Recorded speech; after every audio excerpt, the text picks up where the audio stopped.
Hey everybody. Now, I'm kind of jumping the gun a little bit, but I was feeling feisty and I'm kind of getting ahead of myself a bit where I'm going to go ahead and record the story even before I kind of hear feedback from you guys, just because, I miss doing this. I miss having an outlet to just kind of express myself. So I'm going to go ahead and tell the story today of how we went and picked up our new little Boz Shepherd livestock guarding female. I know this isn't the reptile content, brought it up before in that kind of apology video, but it is still on. We're at Rhodes End Ranch is the name of like our livestock breeding assigned thing. It's still part of our lives. They are part of it. We love them to death. So, and it's stuff that's going on, and it's kind of a really fun and interesting story.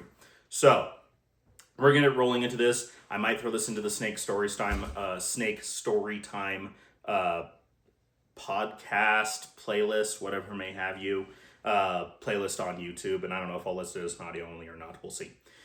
So, little background context again, really, really quick. So, we're working on breeding a new breed of livestock guard dog. It's called the Grand Cornmock.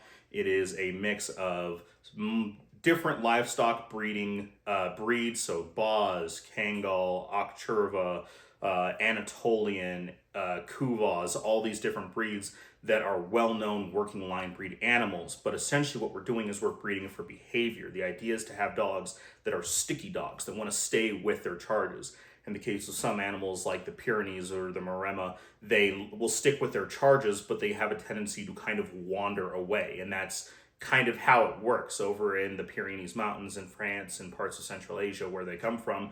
They have much larger swaths of land where they are roaming over dozens of kilometers at a time for entire seasons without people around. Here in the United States, we have small little parceled off sections, with barbed wire fencing everywhere. Don't get me started on barbed wire.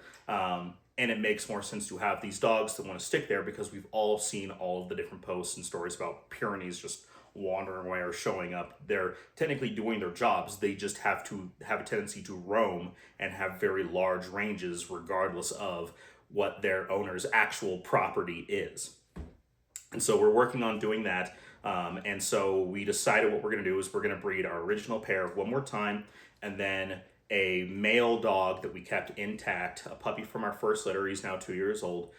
He is very in line with the behavior and personality of the breed that we want to continue to establish. So, left this up more to my partner because she is much more of a people person, dealing with the kinds of people that are actually working with these types of animals. I'm not the best. I tend to be a little bit prickly with these things. You could probably guess why. And eventually she managed to track down, there's a couple people, there's even a Boz breeder in the state of Colorado over in Steamboat Springs. I think they even wrote an article about, like the wolf introduction and like these really cool things. And we didn't have anything necessarily against them. We were just trying to see what their animals, their parentage, their lines would be more in line with the breed that we're trying to create. Because if you don't know, how every single breed of dog gets established is you take other different breeds and you line breed them for selective traits, either physical or behavioral, until you get 5 to 6 generations in, and then that can be considered a purebred dog. So that's how German Shepherds, Doberman Pinschers, Shih Tzus, you name it, you got it. Even now, technically, the Colorado Mountain Dog, which that was a whole thing that we were originally tied with. They have even had their first purebred Colorado Mountain Dogs, even though they were technically born on, I think, talking on my butt a little bit, were born on a ranch in Wyoming. But, so, we found this breeder of Boz Shepherds. There is a small little bit of Anatolian Shepherd in there. But the first generation of puppies, this particular female's second and last litter. Most people who do the livestock guardians, because they have such large litters and they take so long to grow up to judge not only physically but their behavioral and their guarding ability, they usually only do 2 to 3 litters per female. Studs can go for quite a while. So this was their second and last litter. All of the babies seem to be much more Boz, both in temperament and physicality, which is good because the boy that we kept, for personality, for behavior, for his guarding ability, he is the smallest of the boys. He's still probably like 140 pounds, but he's still the smallest of all of the boys, including the one who we ended up keeping because the interest kind of dried up, as well as another one who did leave, and then their plans or whatever happened in their lives changed, and one of them, they actually took two boys, and we got the other one back. We got the wrong one back from what they originally said. They said they were going to give us back one of the boys, and we ended up getting Pinky back instead. And because he's back and his behavior wasn't quite, that's the iguanas going, because his behavior isn't quite what we like, he's still good at his job, especially for aerial predators. He's really good at about alerting for the heron, for the pond, and hawks and stuff. But we decided to neuter him as well as the other boy, and we kept our one boy intact. Boz shepherds tend to be a little bit stockier, a little bit bigger. And so we went, okay, so we have a good personality. Let's try to find female breeds that are larger. And so the Boz or Tibetan Mastiffs or Ovcharkas, that's kind of what we're looking for. Down in Southern Oregon, and actually for any of like the carpenters or handy people, Rosenberg, like that brand that you see at like Home Depot and Lowe's on that lumber, that's the town where they were in, kind of, they're like up in the hills of Southern Oregon. It's all like rainforesty and looks kind of like the Lost World Jurassic Park movie. Found them. It's an adorable little brindle girl. Like when my partner was going through showing me pictures of it, and I clocked her immediately. Turns out if they were in fact going to keep any from this litter, they had made a decision they were going to let them all go, that girl was going to be the one that they would keep if they were. And I went, haha, sniped it. I left it all with my partner for her to do all the ins and outs, but based on schedules and time, me being here on the ranch full time doesn't mean I have unlimited availability. It just means that my schedule is more flexible with her working in 2 to 3 different cities any given day of the week, like hours and hours apart. It made sense for me to drive the 23 hours to Southern Oregon from where we are in Southern Colorado to go pick her up.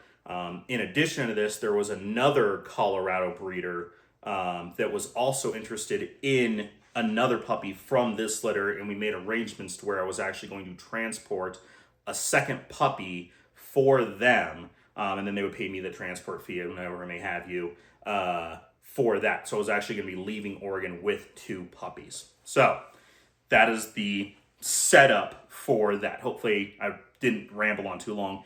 Went through that pretty quickly. So in the morning, it is Saturday morning.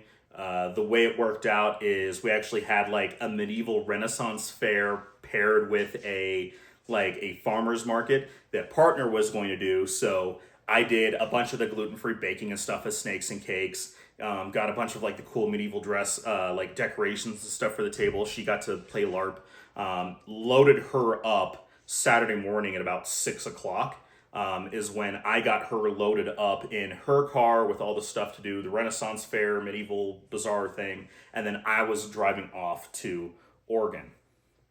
On the way out there, that full day, because again, it's like that 23 hour drive, the goal was to get all the way into about mid-Oregon-ish. There were a couple small cities around there by about between like 9:30 and midnight that I was going to theoretically stay at. In my car, and I'll get to that in a second. And I would stay there first thing in the morning, pick up the puppies, and then head back immediately, stay one more night on the way back, and then get back to Southern Colorado, meeting the other person in a little mountain town about 2 hours away from me, about 2.5 hours from them, to do the puppy handoff for that other person I was transferring him for. Excuse me. And so, no real issues on the way there. I went through kind of every type of weather. It was, as I was leaving Southern Colorado, it was real foggy, kind of rainy. And then as soon as I got to Grand Junction, so if you don't know Colorado, there's basically 2 main highways. I-25 runs north and south, I-70 runs east and west, I-70 runs through the west coast, through the western slope, and then it goes into Utah. And then eventually kind of ends at about Salt Lake. In Utah. And so basically I get up to Grand Junction, it's been foggy, overcast, rainy here and there, and it's like as soon as if you're ever on I-70, as soon as you crest that kind of last big hill and you get into Utah, basically like the skies opened up and we hit that patch of blue and it was nice and sunny. It was perfectly fine. we kept going until we get to Salt Lake City. Still no issues, cruising right along, making good time. I'm not chowing down on fast food, which is great. Trying to work on the health part too. And then as I get close to western Utah, close to Nevada, and this is north of Reno, Nevada. So if you think geographically of where Oregon, Nevada, Utah, and Colorado are, I'm basically going from almost New Mexico and Colorado in in southern central to western Colorado, all the way up, all the way across all of Utah, into Salt Lake. I start going north a bit. We get into almost Nevada, and that's when it just starts to torrentially pour rain. The wind is picked up. It's about 50 to 65 mile an hour gusts, depending on where we were. And it's just pouring rain.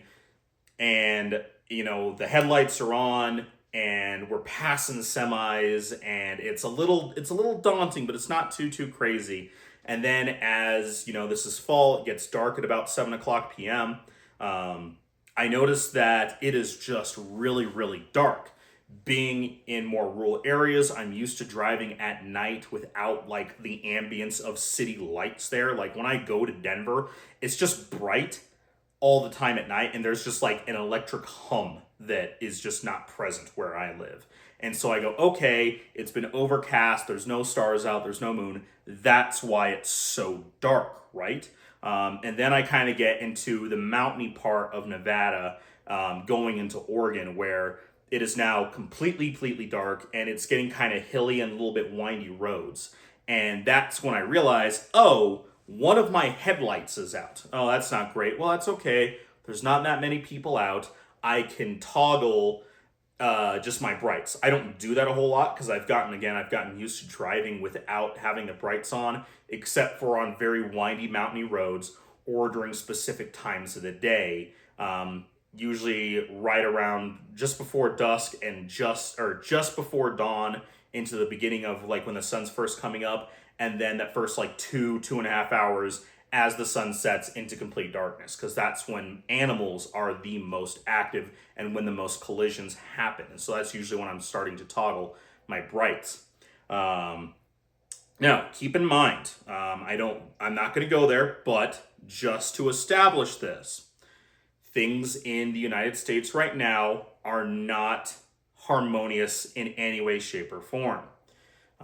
Essentially what is happening is that it is kind of free game and license to just grab anybody that they think might be suspicious, might not be a legal citizen, and even in a lot of cases are grabbing legal citizens because they are literally just clocking them.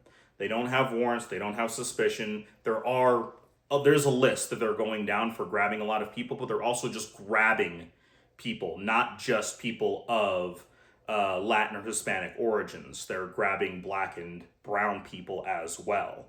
And I'm in a rural part of the country. I have a funny spelt name. JZ, for people who don't know me in person, are the first two letters of my name. And then it's just a mess of vowels afterwards. So it was a little concerning for JZ to be by himself in rural parts of the country, generally not on main highways, so it wasn't as big of a deal. But right now it was very concerning, and still is a concern for me to be traveling by myself with out-of-state plates, with this skin complexion, with a funny spelt name.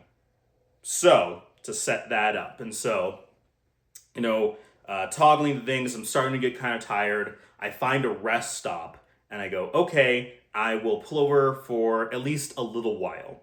At this point, I'm just inside of the Oregon border, maybe like 30-40 minutes inside of it. And I find a rest stop. It even has a bathroom, and it has one light that is motion activated on the building of the bathroom.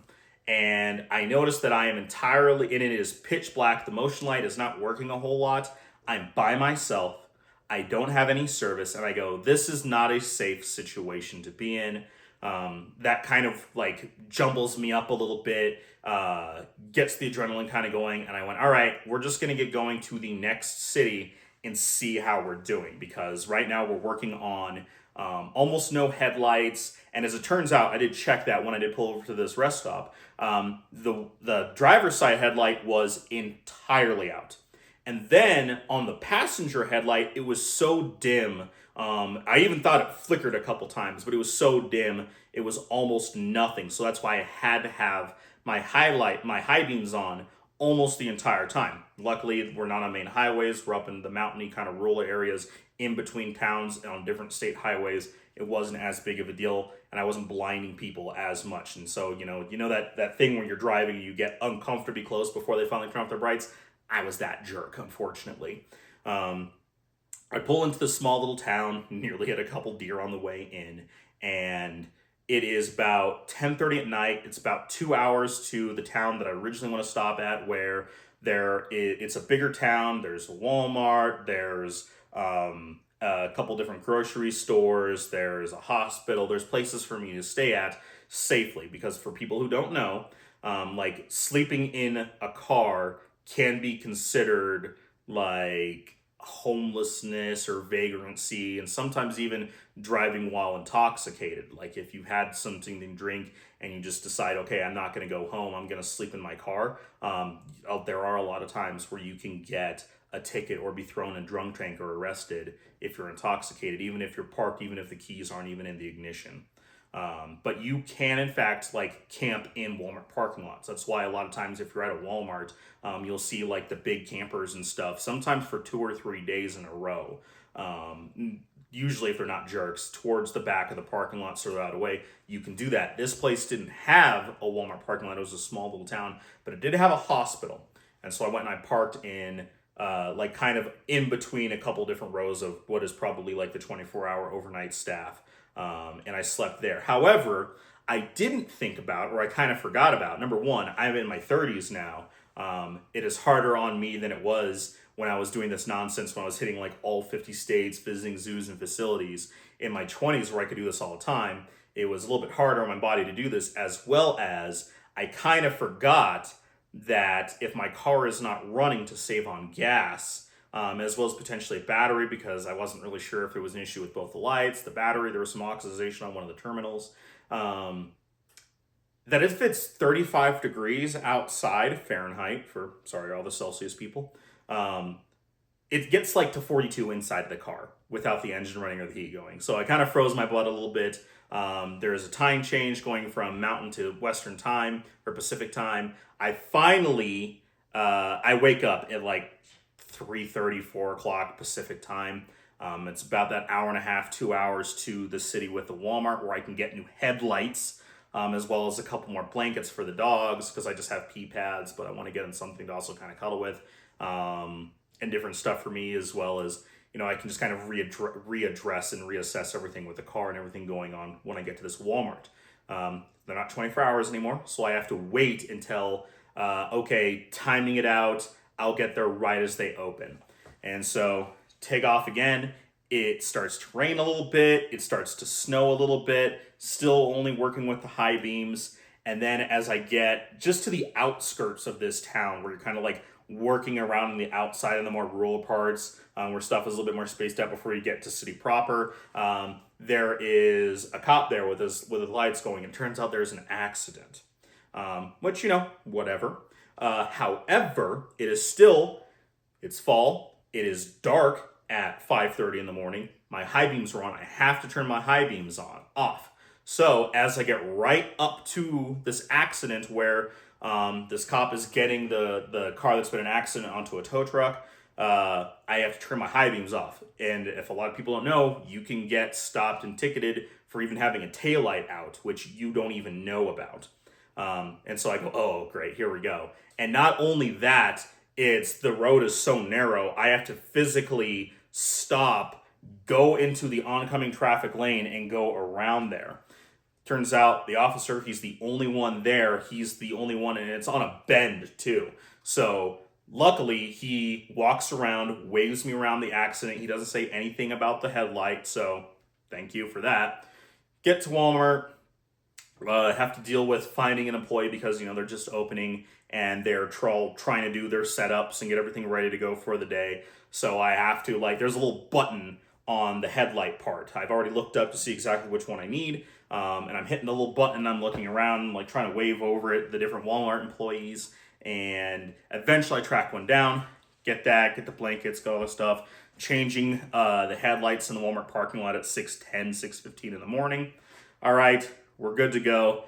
Figure out exactly which way we want to go. It was like one or two different ways. They know I'm coming, giving them like that 30-minute ETA. All right, let's get going again.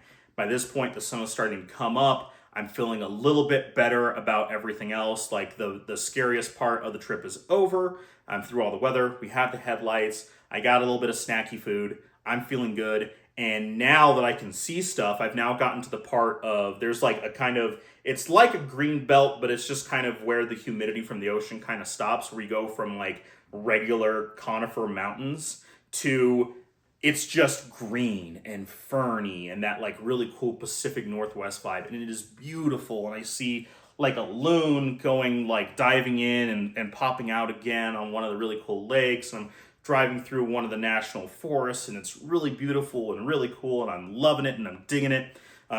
Finally get into, I get turned around a couple times once I pull over for gas, which is, you know, whatever, totally fine. New update and the weird Starlink thing with T-Mobile, whatever may have you.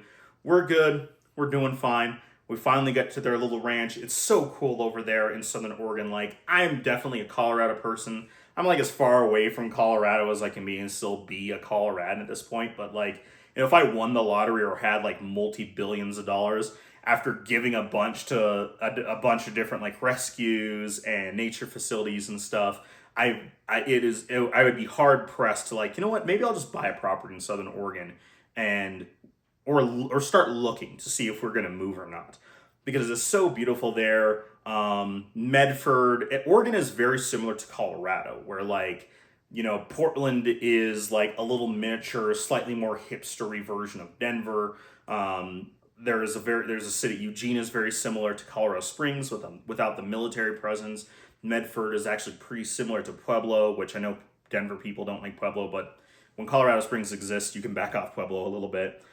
It's a very similar vibe. In the little town that I was at, it's very similar to the town that I'm closest to in Colorado, where there's a few more stores. That's like the kind of the population density is right there in this kind of more rurally area. And it's very hilly, it's very green, like a lot of the properties there, the driveways are kind of like up an embankment a little bit, and then it like kind of goes up levels up their property where like it's almost like when you're going up the road to all the different properties and stuff, you're working up a mountain, and there are just parts of the mountain where properties just go up the mountain like that. And that's essentially where the breeder of our little Boz girl, that is their little property. And so I come kind of around the corner, I go up their little driveway, which is like almost a 40-degree embankment. It's pretty steep. And I'm greeted by essentially almost all of their year-old puppies from last year. They all just come running to like, they're like, how a lot of people do stuff in these smaller acreages is they will have different enclosures and pens. And so they'll have like one pen, and that is for the geese, and then one pen is for the mixed flock, one pen is for the sheep, one pen is for like the lambing sheep, and that's how they'll do stuff. And they'll have dogs in between the different ones. And so the very first one, the closest one to the road, to the driveway that they had, it's where they have the puppies, and as well as the geese, a couple turkeys, I think I saw turkeys, I honestly don't remember, and then the older puppies. And so the older year-old puppies, they all run up to the fence because that's what they're doing. That's their job. And, you know, they're at this point, they're a year old. They're probably all in that like 80 to 100 pounds, depending on how big they are. A lot of them are girls. They're a little bit smaller. And then with giant breed dogs, they go through this thing where they get really tall really quick, and then they spend about 1.5 to 2 years filling out. So they're just these tall, gangly teenagers that are just all over me once I get there. And we're chatting, we're telling me about their stuff, about their animals, their experiences, like the different predators and stuff that they've run off, and we're having a good time. Get to know it, and like I see the puppies in the back. The one that I'm transporting is just being a little heathen. The puppy that we ended up getting went and grabbed a goose's tail feather. Goose turned around, pecked her, she rolled over, and then had to be saved because all of the geese ganged up on her. So that was a nice little insight to the kind of thing that I'm going to be dealing with for the next several years. We were like, okay, cool, perfect. We figured it out. We got their health certificates because you need health certificates whenever puppies have to leave the state, their medical record, all of that jazz. And as we go to load up the girls into the crate in the back of my car, I look at the back wheel of my car and it is flat on the ground. Completely flat. I didn't run over crazy any roads. The only dirt road that they had was very well maintained. Like, there's no crazy temperature swings and stuff in Southern Oregon, that part of the state. So, like, the roads aren't being torn up or being salted or sanded like they are in Colorado in places. So the roads were all really great, but my tire is just completely flat. And I got brand new tires about a month prior because of how much I'm on the road, how many miles I put on my car. We go through tires pretty quickly. And these new tires only had like 10,000, 12,000, if that, miles on them. Like brand new tread. Like you can see that the tire is still very new. We're like, great, because now this is Sunday in rural Oregon. And I do have to keep reiterating rural, where there are not as many amenities, where places are closed at weird hours, oftentimes on Sundays and usually Mondays afterwards. And so we're going through, looking at all the places. I don't have good service because I'm up in the mountains. I say the mountains, like where I'm at almost 8,000 feet. And so at like the 3,000 where they're at, I have no cell service in those little mountains. And so, we're trying to find a couple of these, like one's like Tire Monkey. And they're like, well, they'll probably take care of you, but I'm like, oh, great. This is awesome.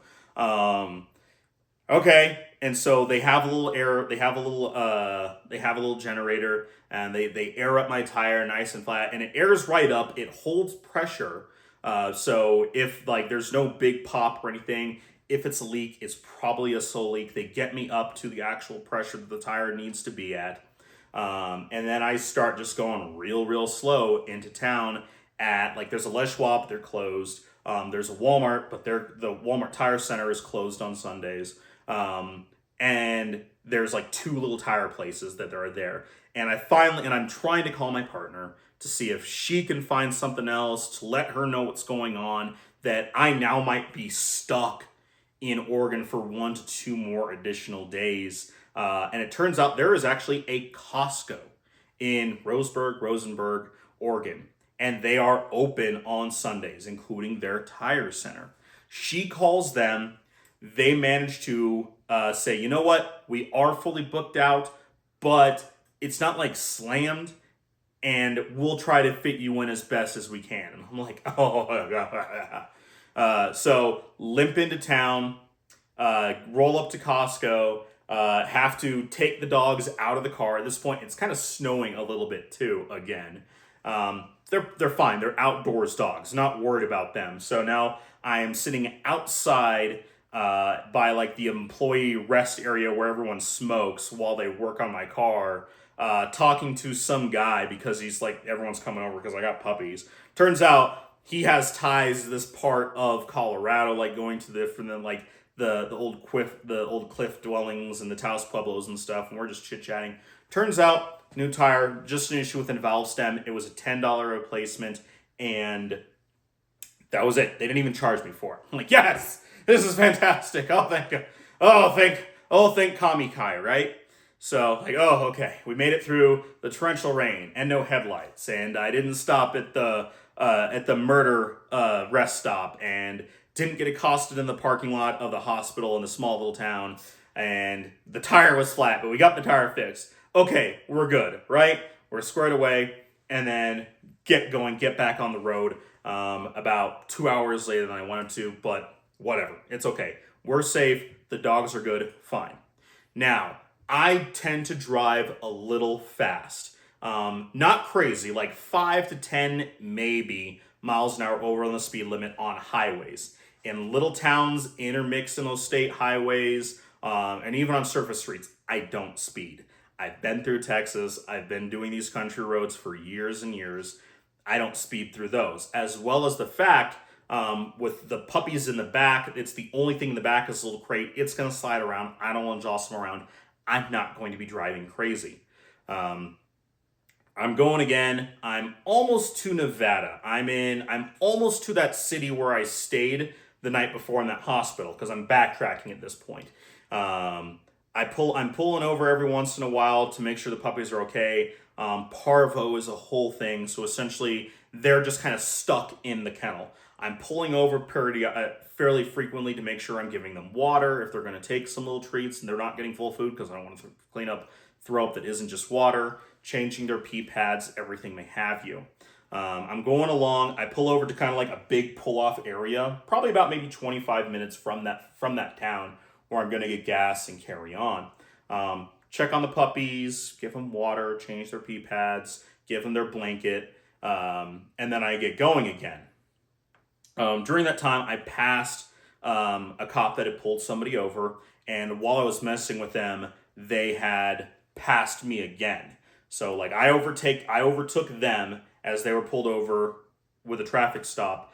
I stopped, did the stuff with the puppies, carried on. While that was happening, he carried on past me, still going the same direction. Whatever. I'm not speeding. Going again, we're going up a hill, and as I'm going down a hill, I do get up a little bit over like where my speedometer is saying, but it's also on a hill and I'm braking going downhill. Apparently, the cop was gunning me as he was driving. I guess they can do that now. I feel like I already knew that, but it was like going at like 60 miles an hour, passing each other. He still managed to do that. Didn't know that. Didn't think I was speeding at all. Kept going. Both of the puppies start freaking out. I'm like, okay, cool. All right, whatever. Let's figure this out. And I pull over, and as I get out of the car, because I wasn't paying attention, because I was like, oh no, the puppies, what's going on? I was looking for a little area for me to pull off safely. I pull over the side of the car, I pull over on the side of the road, turn on my hazards, and as I get out of my car is when that cop rolls up, turns on his lights. Like as I'm stepping out of the car is when the lights turn on, because I didn't see him in that passenger mirror, or in the side mirror. As I'm getting out of the car. I'm like, oh no. This is everything that we were freaking out about. And the guy goes, this is a traffic stop. I'm going to need you to get back in the car. I'm like, okay. Just like hands up the whole time. Get back in there. He comes over to the other side of the car. And he goes, hey, I just want to let you know how you were going this fast. It was going like 71 and a 55. And I went, there's no way. There's no way I could have been doing that. Like, I have the puppies in the car and he can see the puppies. I'm not from this state. I have the puppies. I'm not going fast. Yeah, I was going downhill, like maybe got up to like 58, but there's no way I was doing 71 miles an hour. There's just no way. But, I'm just trying to do my thing. I don't think I'm speeding, the whole thing is like, I got a funny spelt name and I just I don't want any trouble. I just want to get back home safe. And it's like funny spelled name. And I show him my ID as I hand him my license and I'm giving him my insurance card, and he just he stops and he just looks at my name. I'm like, oh great. And then he goes back, and he's back for almost about 2-3 minutes, and that's about the time it usually takes to run your plates and then write the ticket. And he comes back over and he goes, hey, were you just messing with the puppies in the back of the car? I'm like, yep, absolutely. Talk about the little puppies and the breeding program. His parents had Pyrenees or something. I think he said Pyrenees. Yada, yada, yada. He goes, well, you know what? I'm just going to give you a warning. Just need to make sure you watch your speed. I'm like, are you sure I was really 71? He goes, that's what I clocked you at. You were slowing down as you were coming down that hill, but I clocked you at 71. I'm just like, there's no freaking way. And as I am pulling in, and so, I get the warning, I get back going on the road, still watching my speed this entire time, get back into the town to get gas where I stayed that the night before. And there is the little speed thing going on, and it is right on. It goes from 55 to 50 to 40 to 25 as you get into town. And it has the little 50 up there to say you're slow down, this is your speed. And I'm right at 50, so I'm like, 71, huh? But whatever. Hopefully the puppies got me out of that ticket. It's fine. We'll be okay. It's all good. Carry back on. Uh, keep on keeping on. Get into Nevada, and I go, okay, you know what? I'm getting really tired. I'm gonna get back home in the afternoon to evening, kind of no matter what time I stop. I would rather stop in a place that's gonna be better, and I stop at a place in Nevada that has a Walmart parking lot, and I go, okay, cool, we'll just park here. I was originally going to stay at a hospital, but that hospital had like underground parking with like an actual like with people on staff and like the little toll booth and stuff, and the street parking was a park that had like the hours of time that you're legally allowed to park there. I'm like, okay, great. Got to go to the Walmart. Pull up to the Walmart, and it turns out I park directly across from a gentleman's club.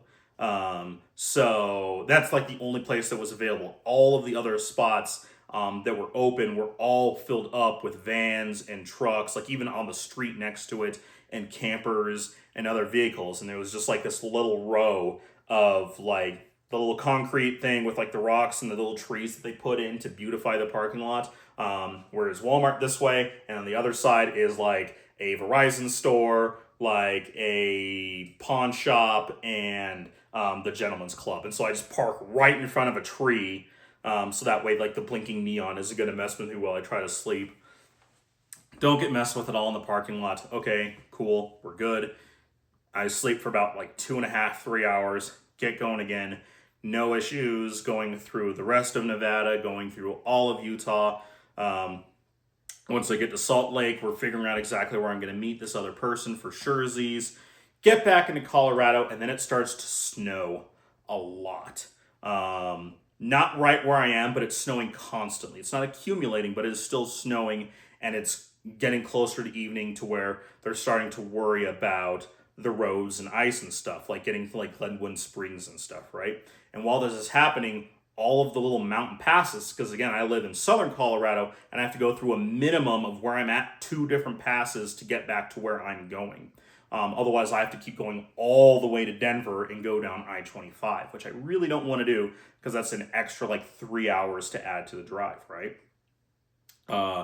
And as I'm going along, the GPS is changing a little bit, saying that like, okay, you're going to go a little bit farther in, and then you're going to take a right and start to head south, and then that changed again. And as I got into Glenwood, they're doing construction there, and that's right after Glenwood, as you're getting to like Rifle, is where I was going to go down. Rifle's the name of the city, by the way. I'm not just saying guns. And like where that construction was just kind of stopped, the road reopened, and I was allowed to keep going back to where I normally would go. But there was for about an hour and a half where it was doing this jumpy thing of, okay, are you going to go here? Or are you going to go here? One time it even said, keep going all the way to Denver. So that was a fun like little dance thing. Make it all the way back there. And it definitely, there were some spots where there was snow, where it was slick in places. Get through to get back into where we're going. We meet up the people. It was great, perfect, spectacular. Everyone's happy. The lady paid for the transportation. We're set. I get all the way home. I let the little girl out. We're like, oh, great, cool. Partner's not there, but that's okay. She's working in Denver at the time. Still totally fine. Like that day, she left to go to Denver as I was coming home, but all the dogs are okay. Property's fine. It's great. No issues with a puppy. Overnight, she was fine. She handled it really great. And then, so as we're closing the story of this, she still hasn't really come into a whole lot of contact with what is essentially going to be her future boyfriend and brothers-in-laws and father-in-law. But she's met Cheshire, the female, and all of the other like little house puppies and stuff. The rescue that we picked up this year. And she's doing fine. And then wife gets home. Hooray, cool. Meets the puppy. It's all great. And then as we're settling down for bed, let the dogs go outside one last time because they're the house dogs. They're not outside all the time. They start losing their mind. We run out there. The puppy with the basset hound and the other dogs are essentially being held off by Cheshire, who is the best guardian we have. And I can do a whole video about talking about the insane stuff that she has done, from warding off other dogs, including like the pets that would go after our livestock that got out, to, predator evasion and all this other stuff. Where essentially she is holding off all of the dogs, including the new puppy, to a little kitten that had gotten onto our property, got into the yard, and I don't know why it would do that, but got into our yard. We managed to corral the other dogs away from them, back inside. It went up a tree, so I was standing on a ladder on top of railing on our deck, pulling a tree down, finally pulling this little cat out. And so because I'm not a big fan of trap and release, because cats are invasive. They do so much harm to the environment, more harm than every single Burmese python and almost every single invasive in Florida, in Texas, in Georgia, South Carolina. Is domestic cats do so much damage, especially where we are at. We live in between 3 different bird sanctuaries and nature reserves. So I'm not a big fan of the trap and release. So we want to make sure that the cat is feline leukemia negative, and then we will figure out like if we're going to take it to Cats Alive, if we're going to take it to the Drum Friends League, if we're going to start putting out feelers, if anybody wants a cat. While this is happening, I have a bunch of like little snakes and cake orders and stuff. And so to make sure that the cat is okay, it can't be around our 2 cats, our 2 boys that we have. So he's in the back building where I do all of my baking. So essentially for 3 days in a row, while we waited for the vet appointment for our new puppy, Winry, by the way. I know I just keep saying our girl. We decided to name her Winry. Winry was going to have her appointment to get her next round of shots, as well as we're going to get the little kitten, because this thing is maybe 6 to 8 months old. It's a kitten. It's been trapped in a house with me baking from, like 3 a.m. to midnight every single day of the week, leading up to like this big holiday bazaar, which was one of our bigger high dollar events that we had. So I was working myself to exhaustion after being in the car. I clocked it essentially from the time I left Saturday morning, 6 a.m. Mountain Time, to the time I got home, I was gone for almost 60 hours exactly. And other than going to the bathroom, waiting for my tire to get fixed at Costco, and changing my headlights in the Walmart parking lot, I was in that car for about 55 hours that entire time. And then I work like 15 hours, 12 hours, 13 hours straight in a row, just baking stuff with the cat in that same building. Excuse me. We take him to the vet afterwards. He's feline leukemia negative. We're trying to figure out what we're going to do. And because he's been trapped with just me this entire time, because I originally wanted to name Winry Malfeasance because I think I'm funny. And partner was immediately like, yeah, no, we're not putting that out into the universe, which rightly so. It was a bit of a joke. I went, you know what? It seems like she wants to keep the cat. I sat there, I'm manifesting everything that I don't need in the world. We manifested getting new dogs. And then I said, we're not getting any more cats. We're not going out. We're not going to adopt any. We're not going to find a breeder for like Abyssinians or Japanese bobtails. Like if a cat shows up, whatever, but we're not getting any more cats. Seems like she wants this cat because our orange tabby, he's getting real old. He's 17. And then we have our black cat, Black Bean, who he gets along fine with the dogs, but he's not like the, yeah, I think I'm a dog kind of cat like most of the cats we've had our whole lives. He's the most cat-like cat that we have. And I went, okay, you know what? I guess we're going to keep it. I make this joke all the time, Jack. So that's what we're going to name him. I'm going to name him Jack the cat. And so every day I'd be like, Jack, Jack, Jack, Jack, Jack.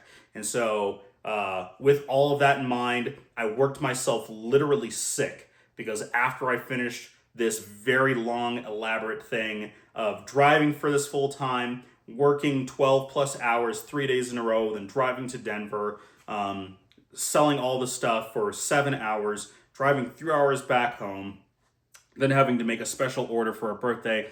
I don't make birthday cakes. I'm not that good at it, but I made this giant gluten-free birthday cake and several dozen cookies on the side for this order. They're my friend, was going to do this for them. But I literally worked myself sick. Partner finally gets back home, And I go, yeah, no, tired, sick, sleeping on the couch, don't want you to get sick. You're going in for surgery next week. Can't have you getting sick. Also, the cat's name is Jack. And that is how we now went from no more cats to I'm a bad dog dad, we're not getting any more, to we've added new dogs, including a rescue. A cat has shown up and working on our livestock breeding program. And so that is the story of me driving to Southern Oregon to pick up Winry, our little Boz shepherd puppy that will eventually, hopefully, be part of our breeding program of the Grand Cormorant. Hopefully, you all enjoyed this fun little tale. It's a little bit longer than the some of the other snake story times and stuff, but for a solo podcast, I'm doing pretty good. As well as, hey, this means I know I can still do this. For a long time, I was like, okay, you know what? I can just talk. I can just talk for hours and I'll be just fine. That is a skill that I've had. I don't have a problem speaking in public or doing this where faking it till I make it very confidently. But, with all the dread and stuff going on with that, that means, hey, at least I can still go through this, at least narratively and expressively, I can still do this. So A+ for that, hopefully. Hopefully, again, you guys really enjoyed this. If you want to hear more stories about this nonsense in addition to the reptile stuff, as well as I had an idea about snake story time that I might still decide to move forward with, but that's going to take a lot of dedicated time and some coordination with other people. But if you guys like this stuff, if you like this story, if you want to hear more things, please let me know. This was really fun. This is something that I haven't done for a while.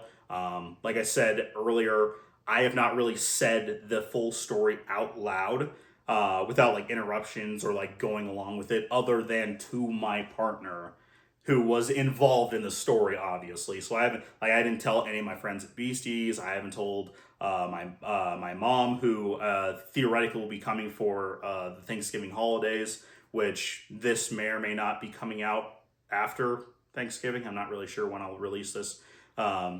So maybe by this point, she will have heard this full story as well. She knows definitely the story of me almost dying last year going on the snake acquisition in Idaho.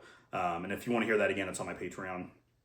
But again, sorry, wrapping up, rambling. Thank you all so much. Hopefully you enjoyed it. Let me know if you want to hear more of this kind of crazy nonsense again, because my life is a cartoon. Hope you're having a great day, and we'll check you next time.